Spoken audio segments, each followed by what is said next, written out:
Olá, meus queridos irmãos, a paz do Senhor Jesus Cristo, seja bem-vindo ao nosso canal. Eu sou o professor Gerson Willi e hoje chegamos à nossa lição de número 2 desse primeiro trimestre de 2021, onde nós iremos falar a respeito da atuação do Espírito Santo no plano da redenção. Então você é o meu convidado para estar aprendendo junto comigo sobre a maravilhosa dispensação do Espírito Santo na vida da igreja e também a sua atuação no mundo.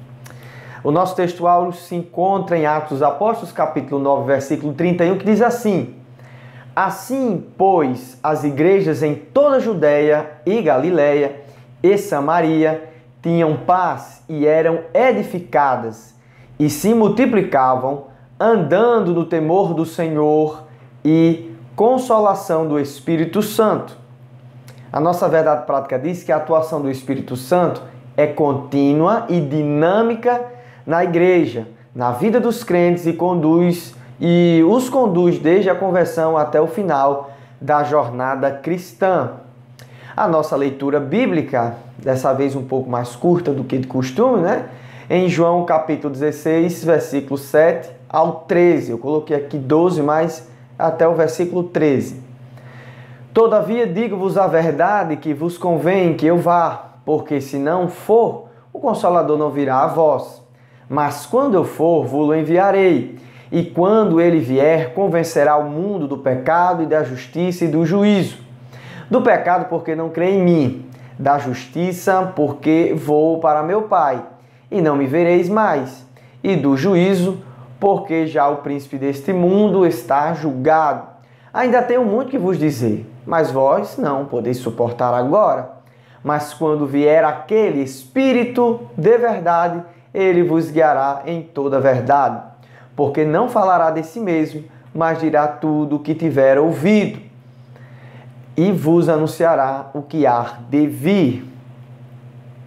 Nós temos 3 objetivos nessa aula. O primeiro deles é desenvolver o ensino sobre o Espírito Santo como promessa nas Escrituras, destacar o Espírito Santo como consolador e ensinador, e por último, asseverar que o Espírito Santo tanto reprova como convence o mundo. Então, esses aí são os nossos 3 objetivos. Então, chegamos na nossa introdução, nossa segunda aula desse primeiro trimestre de 2021, que diz: na lição anterior, irmãos, estudamos acerca da pessoalidade do Espírito Santo. A gente viu que o Espírito Santo é uma pessoa, ele tem emoções, intelecto, desejos, vontades, Ele faz o seu querer. Hoje veremos a respeito de suas funções no plano da salvação. Lembrando que toda a Trindade está envolvida nesse processo. Toda a Trindade está envolvida no processo salvífico, desde a regeneração, santificação e salvação.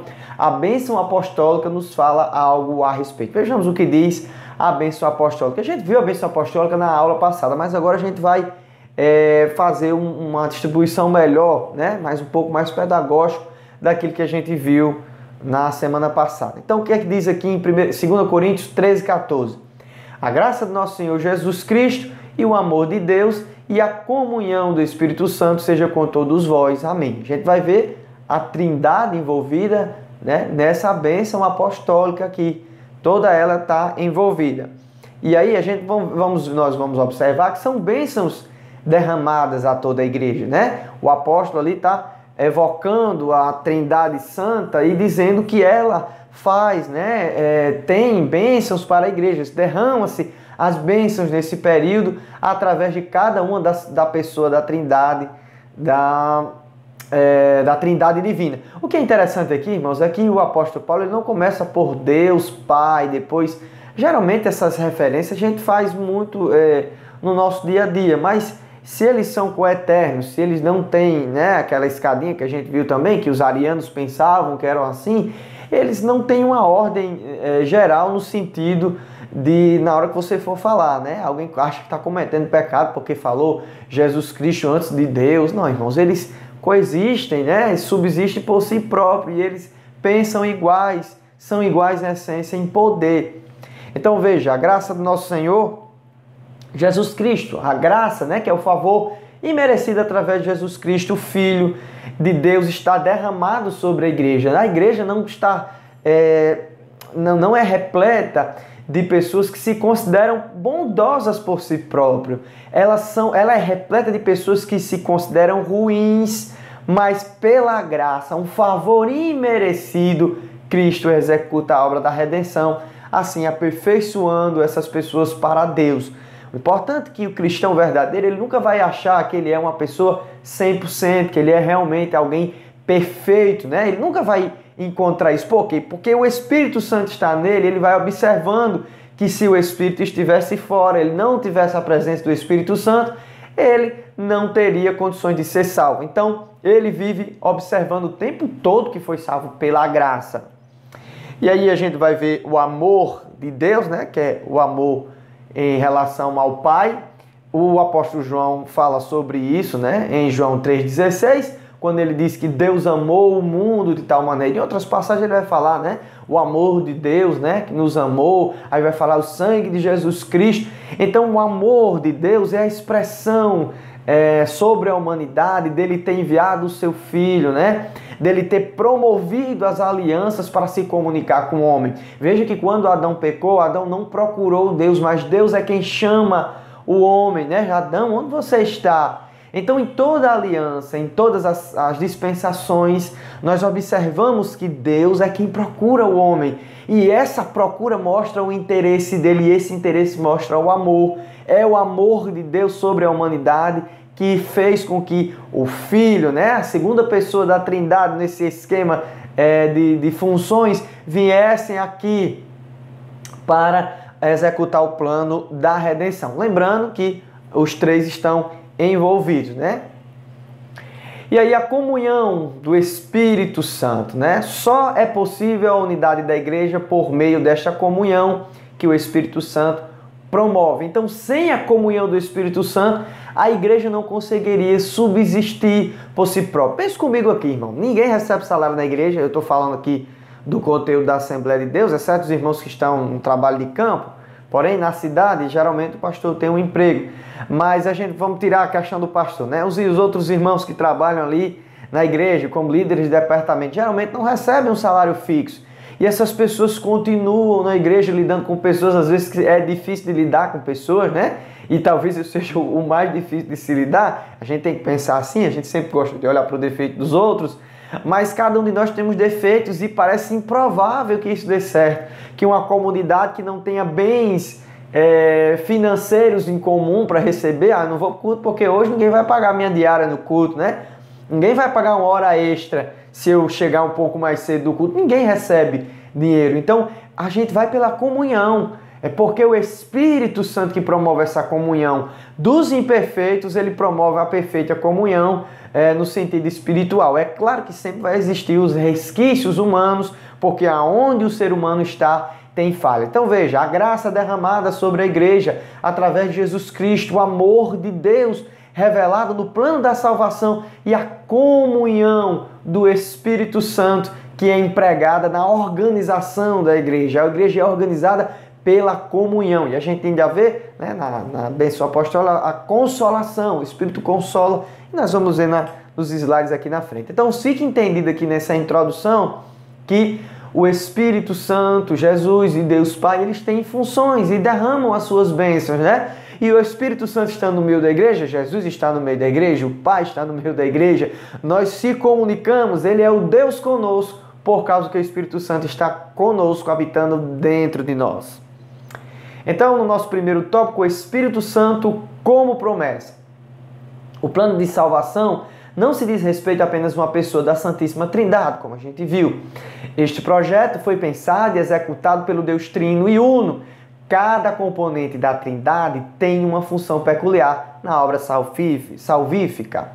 Então vejamos aqui, Deus Pai anuncia a vinda do Messias através do Espírito aos profetas, né? Promessa aqui messiânica, a gente está vendo sobre esse subtópico.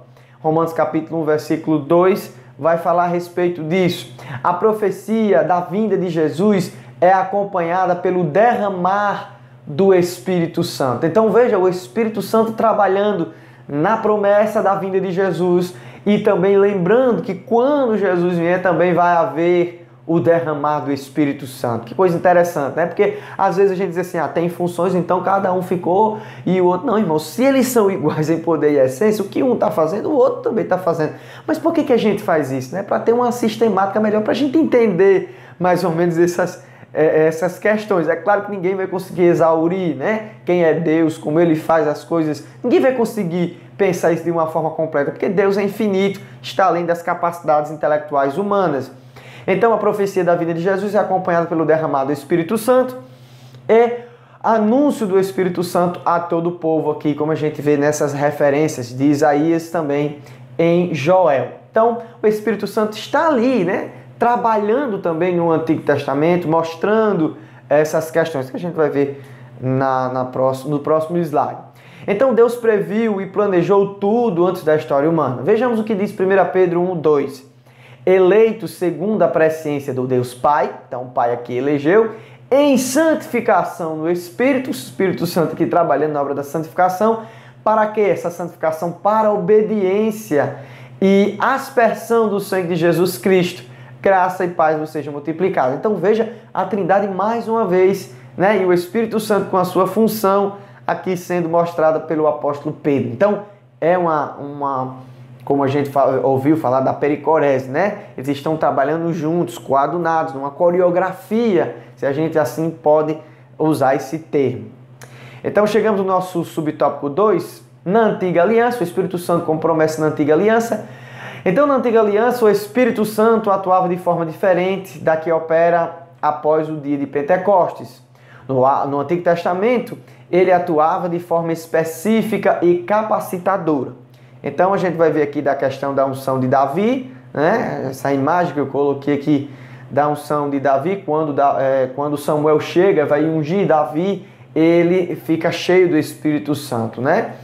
Aqui a gente vai ver algumas questões, isso também está na nossa revista, a capacitação de profetas. O Espírito Santo fazia a capacitação de profetas no Antigo Testamento, a capacitação para a liderança, e aí a gente vai ver também tanto os juízes como na época monárquica, dos reis, o Espírito de Deus capacitando os reis para a liderança, né? Tudo era projeto de Deus e o Espírito Santo estava ali atuando.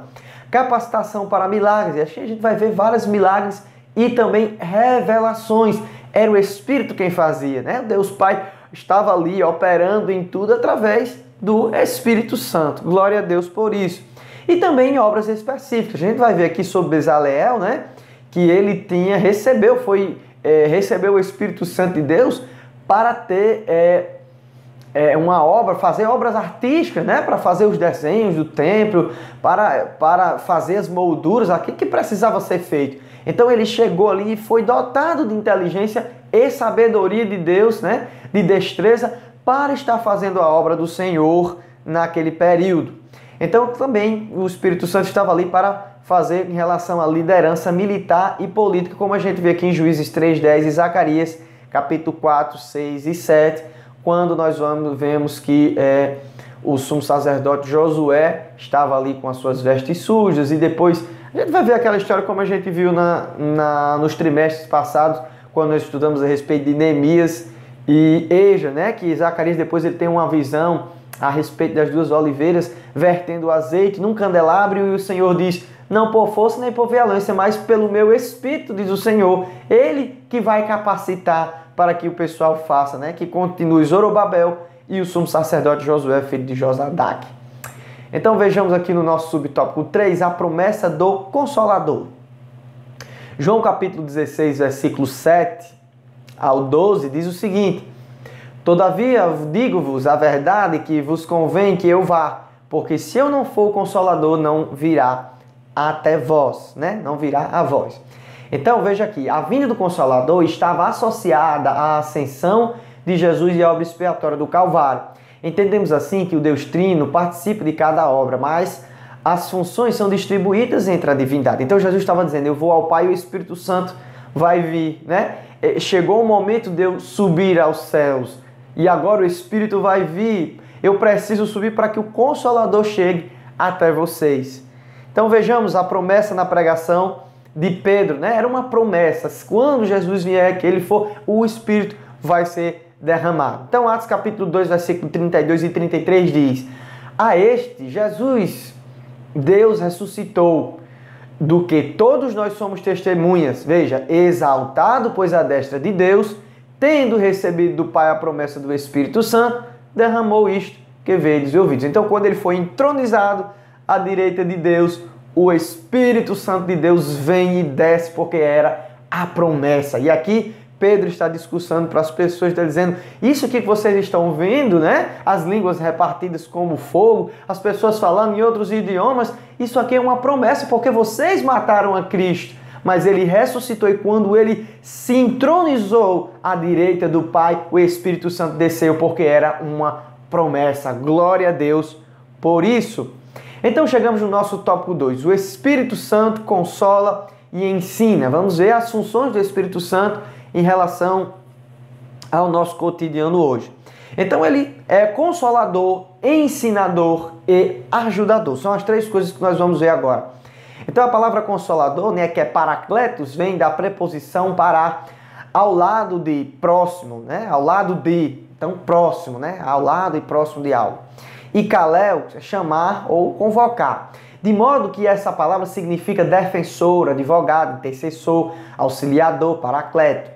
Aparece 5 vezes no Novo Testamento e 4 vezes se refere ao Espírito Santo e uma a Jesus em 1 João, capítulo 2, versículo 1, como advogado. Mas nessa perspectiva aqui, quando Jesus fala sobre o Paracletos, ele é específico para ser o Consolador, se aplica melhor. Já em João, quando João ele acaba dizendo que nós temos um advogado, né, um Paracletos, ele está falando desse Deus defensor, né, desse Senhor que nos defende. Por isso que é bom você fazer uma leitura abrangente do texto.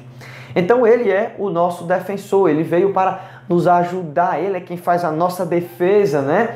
Ele é quem chega ali para fazer com que as nossas orações sejam recebidas diante de Deus. Então veja que ele também é o ensinador. Vejamos aqui em João 14, 26.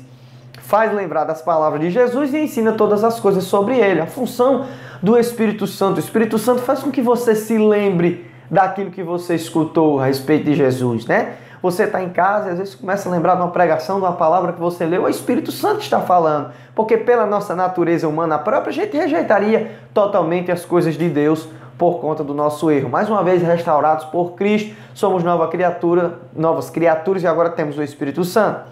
Então ele ensina a compreender as Escrituras para a evangelização. Como 1 Coríntios 2,13 diz, falamos de coisas que o Espírito Santo ensina. O apóstolo Paulo está dizendo o seguinte: o Espírito Santo é quem nos capacita para a evangelização. O que nós falamos, o que nós pregamos, o que nós vamos dizer às pessoas não é algo meramente nosso. Outra vez ele diz, né, que não é apenas uma persuasão humana, né? Não são palavras humanas. É obra do Espírito Santo. O Espírito Santo pega as Escrituras, né? Digamos assim, de forma figurada aqui, mostra aqui, traz até você as Escrituras e diz assim: olha, isso aqui significa isso e assim tem que ser aplicado dessa forma. E a interpretação vem aqui através da doutrina dos apóstolos, que a gente vê isso seriamente nos escritos dos apóstolos, quando eles vão interpretar o Antigo Testamento, olhando a nova aliança e vendo a atuação do Espírito Santo, de Jesus e assim de toda a Trindade.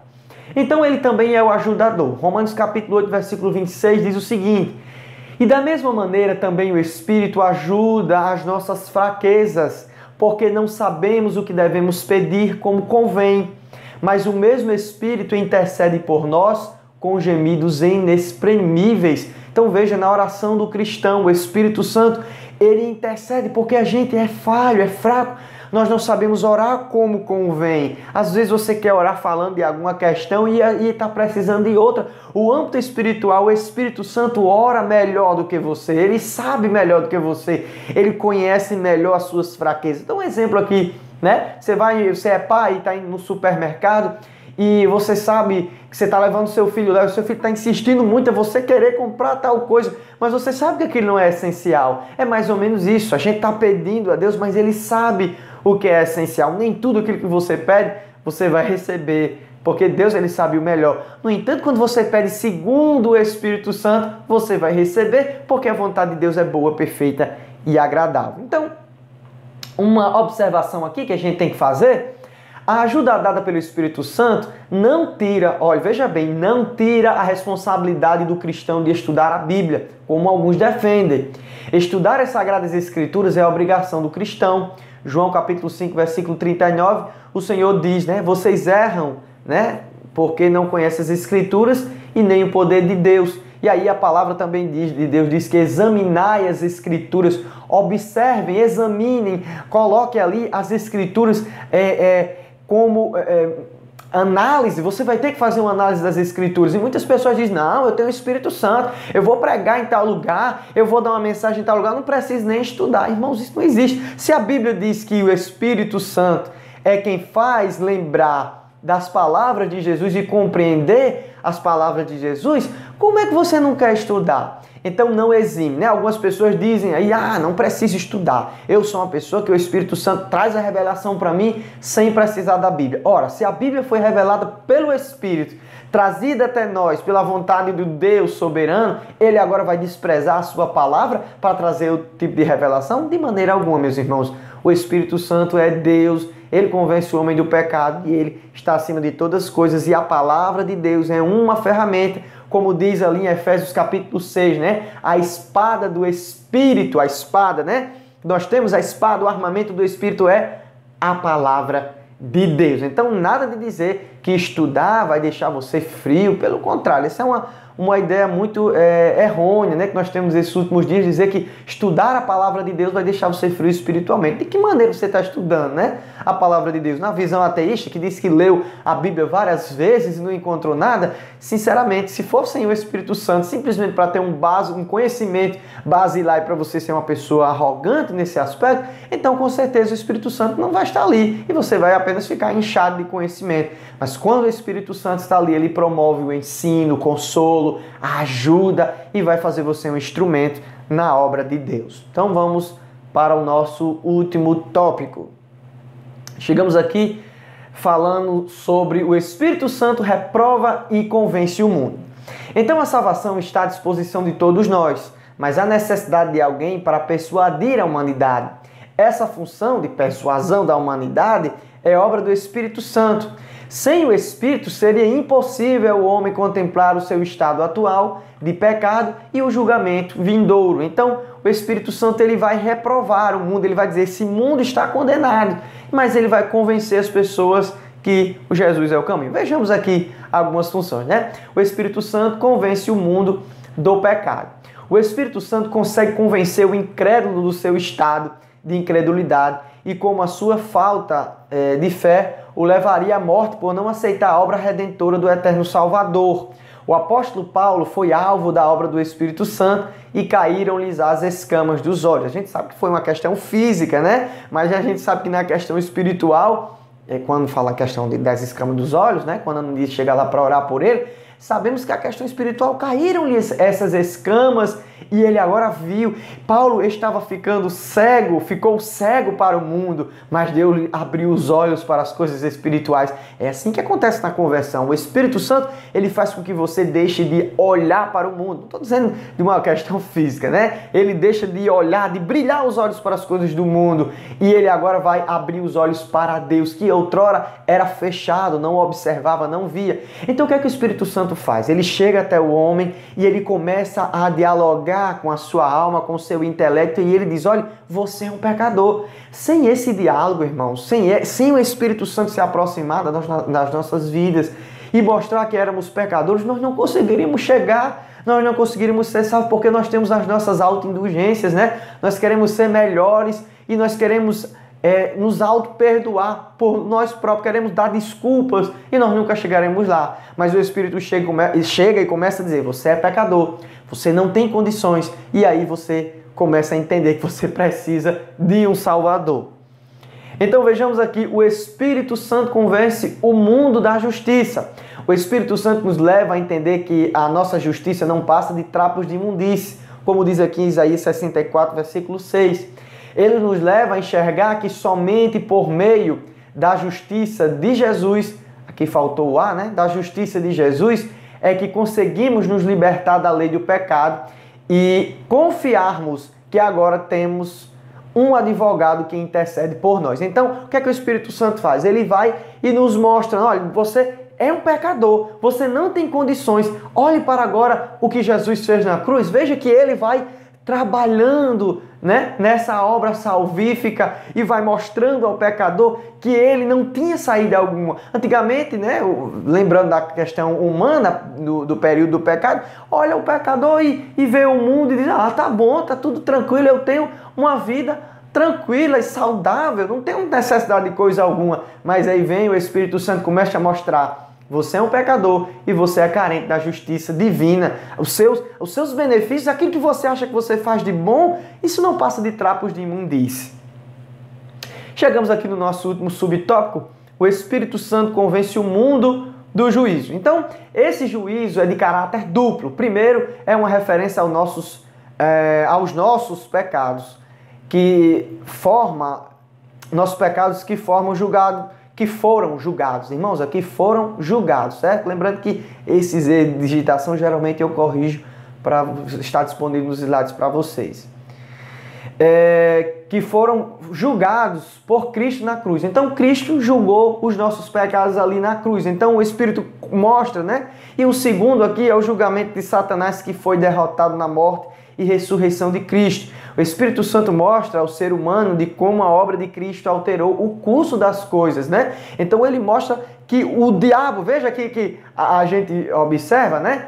Que o pecado, ele vai entristecer você, o Espírito Santo vai mostrar e você vai se entristecer. E bem que o apóstolo Paulo disse que a tristeza de Deus, né, opera a vida para o homem. O homem chega e começa a ficar triste por causa da sua condição. Depois o Espírito mostra que somente pela justiça divina e não pela sua justiça própria ele tem condições de ser salvo. E aí o terceiro ponto aqui, ele mostra também que por meio de Cristo, pelo meio do seu sacrifício, né, os pecados já foram julgados e sentenciados na cruz e o príncipe desse mundo está condenado. Então, por meio de Cristo, nós obteríamos a vitória. Então, queridos irmãos, chegamos aqui ao fim da nossa segunda aula desse primeiro trimestre de 2020. Eu gostaria de agradecer a Deus, né, por tudo que Ele tem feito. Se você gostou dessa lição, se inscreva aqui no nosso canal e baixe os slides aqui na descrição do vídeo. Lembrando que essa não é uma lição totalmente robusta, no sentido de demorarmos aqui mais tempos em algumas questões específicas, mas é um resumo bem mais sofisticado para que você faça aí um trabalho, né, de excelência na sua escola dominical. Que Deus abençoe a todos vocês e até a próxima aula, em nome de Jesus. Amém.